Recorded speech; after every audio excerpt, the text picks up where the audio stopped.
Dans cette vidéo, nous allons apprendre comment déterminer l'incertitude absolue des instruments. On va débuter en fait avec les instruments qui nécessitent une seule lecture. Donc, il va y avoir trois types d'instruments et dépendamment du type d'instrument, ça va dépendre de quelle règle qu'on va utiliser pour venir déterminer l'incertitude absolue de celui-ci. Le premier type d'instrument, c'est les instruments à affichage numérique, où en fait, ça va être des numéros là, qu'on va voir sur un écran qui va nous informer là, de la mesure qu'on veut prendre. Ici, on a le cas d'une balance. Ensuite, il va y avoir les instruments qu'on va dire gradués. Ça, c'est des instruments dans lesquels on va pouvoir trouver une mesure à partir, dans le fond, là, de petites lignes qui vont être dessinées là, sur quelque chose. Ici, on a l'exemple d'un gallon à mesurer. Quand on parle d'instruments gradués aussi, on pense facilement là, à des cylindres gradués ou d'autres instruments utilisés couramment en chimie. Finalement, il y a les instruments qu'on dit jaugés. Ça, c'est des instruments qui sont généralement très précis et qui vont permettre pour chaque instrument de faire une seule mesure. Autrement dit, par exemple, si on a le dessin d'une fiole jaugée, si j'ai une fiole jaugée de 100 ml, elle ne peut uniquement mesurer que 100 ml. C'est des instruments qui vont être particulièrement utilisés en chimie. Donc, le premier type d'instrument, c'est les instruments à affichage numérique. La règle pour déterminer l'incertitude absolue est la suivante.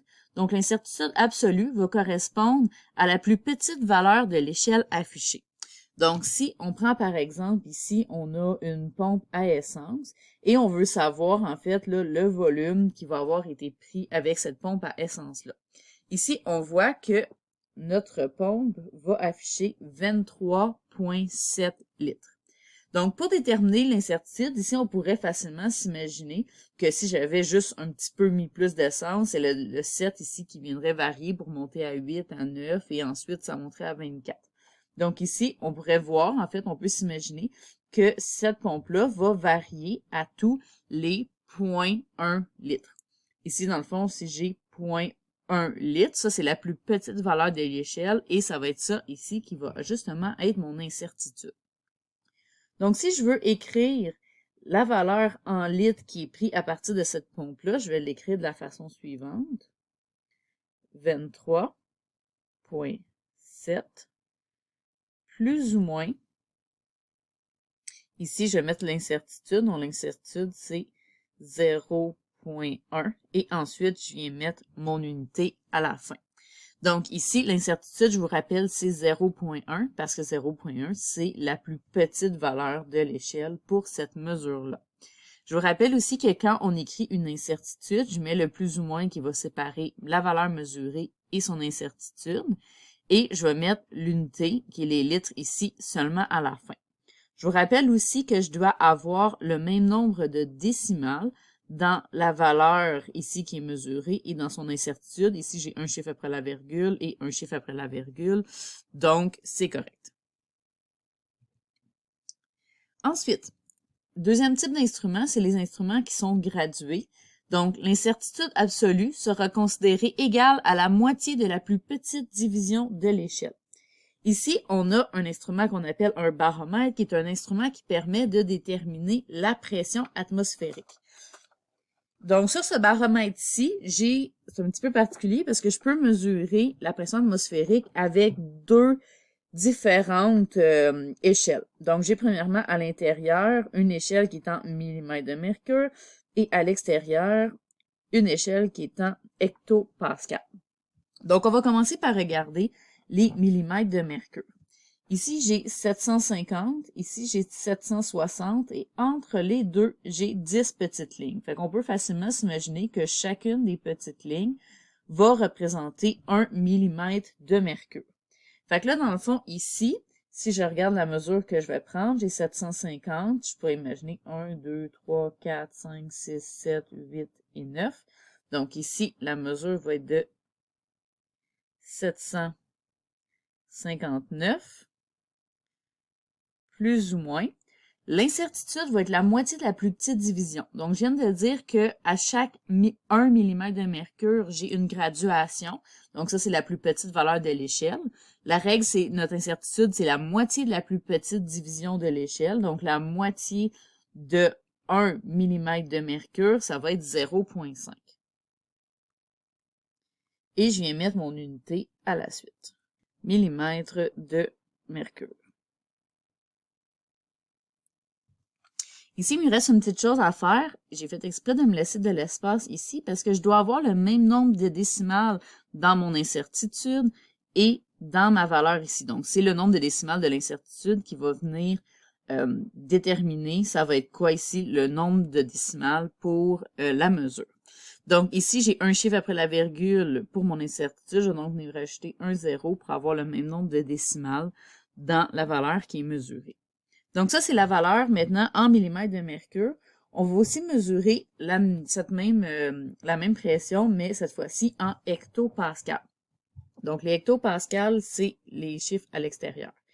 Ici, j'ai 1010, ici, j'ai 1020, et j'ai 10 petites lignes entre 1010 et 1020. Donc, on pourrait s'imaginer que chaque petite ligne représente 1 hectopascal. Donc, ici, j'ai 1010, 1011 et 1012. Donc, 1012 va donc être ma valeur en hectopascal. Ici, mon incertitude, ça va être la plus petite valeur de l'échelle divisée par 2. La plus petite valeur de l'échelle, on vient de dire que c'est 1 hectopascal divisé par 2, ça me donne 0,5 hectopascal. Et encore une fois, je vais mettre 0,0 ici dans ma mesure pour avoir le même nombre de décimales, donc un chiffre après la virgule dans mon incertitude et dans ma mesure. Dans certains instruments gradués, on va avoir à arrondir un petit peu différemment, en fait, les incertitudes. Donc, ici, si vous regardez, j'ai un zoom qui a été fait sur un Erlenmeyer. On voit ici que j'ai mon instrument qui est gradué et il va être gradué à toutes les 25 millilitres. Donc, ça, c'est 150, ça, c'est 100. Donc, on pourrait s'imaginer ici que celle-là, ça serait 125. Donc, la mesure ici qui serait prise serait environ, c'est un petit peu difficile de le déterminer avec un instrument qui est aussi peu précis, mais le volume serait environ de 175. Ça, c'est des millilitres. Ensuite, je viens mettre mon plus ou moins. Et ici, mon incertitude, on a dit que c'était gradué à tous les 25 millilitres. Si je fais 25 divisé par 2, ça me donne 12,5. Dans le cas ici, si j'arrondissais à la hausse, comme on fait généralement pour avoir un seul chiffre significatif dans notre incertitude, ce qu'on viendrait faire ici, c'est qu'on viendrait arrondir à 20.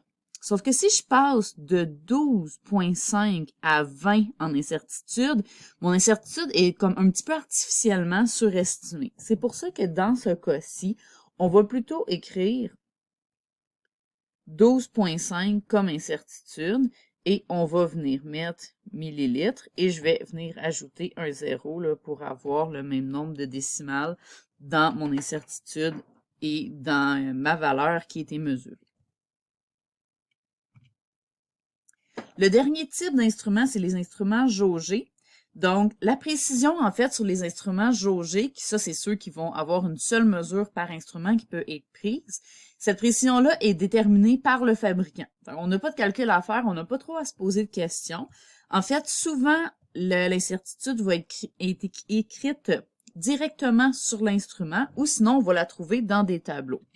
Ici, vous avez un zoom qui a été fait sur une pipette jaugée. Donc, on voit ici que c'est une pipette de 25 ml et que l'incertitude est écrit plus ou moins 0,06 ml.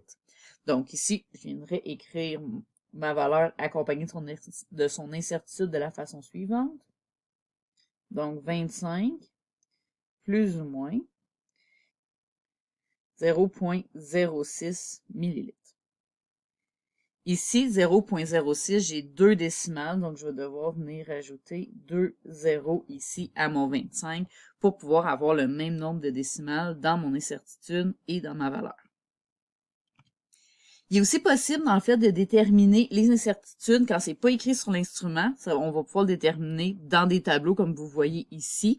Donc, des fois, ça peut être un petit peu différent, là, dépendamment d'un fabricant à l'autre. Donc, on pourrait s'imaginer ici que ce tableau-là a été fourni par un autre fabricant que celui qui a fait cette pipette-ci. Parce que pour une pipette jaugée de 25 ml, j'aurais plutôt 0,03 qui serait mon incertitude. Donc, ça va vraiment dépendre d'un fabricant à l'autre. Nous allons maintenant voir le cas des instruments qui nécessitent 2 ou plusieurs lectures. Donc ça ici, ça va être le cas de certains instruments pour lesquels on va faire une comparaison entre une mesure initiale et notre mesure qu'on désire prendre. Comme par exemple, si on prend une balance numérique, ce qu'on va commencer par faire, c'est toujours aller faire la tare, qui est comme une mesure comme telle, et ensuite on va déposer quelque chose sur le plateau de la balance, et ça va faire varier évidemment l'affichage. Donc, dans ces cas-là, on va faire 2 lectures, une première lecture qui est la tare, la deuxième lecture qui est notre mesure.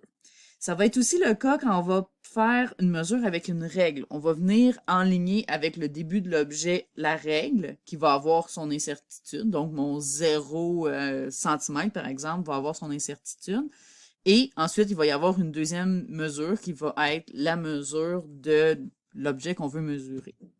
Ça va être le cas aussi d'un volume qui va être écoulé d'une burette. Dans le cas où j'ai une mesure qui a été prise avec 2 lectures, donc ce qu'on va devoir faire, c'est venir doubler l'incertitude sur notre résultat final. Comme par exemple, si on vient prendre une mesure avec une balance, donc pour une balance numérique, j'aurais premièrement une première mesure qui serait ma tare, donc de 0,00 grammes plus ou moins 0,01, qui serait aussi la plus petite valeur de l'échelle, parce que ça serait un affichage numérique. Ensuite, je vais avoir l'incertitude sur l'affichage de l'objet qui a été déposé sur la balance, de la masse de cet objet-là. Donc, je vais avoir 14,31 plus ou moins 0,01 grammes. Ça, c'est mon affichage. Mais là, vu que je fais une comparaison entre les deux, je vais venir additionner ces deux incertitudes-là, ce qui va me faire une nouvelle incertitude de 0,02. Donc, ça ici, ça va être l'incertitude de la mesure qui va avoir été prise avec la balance suite à une tare.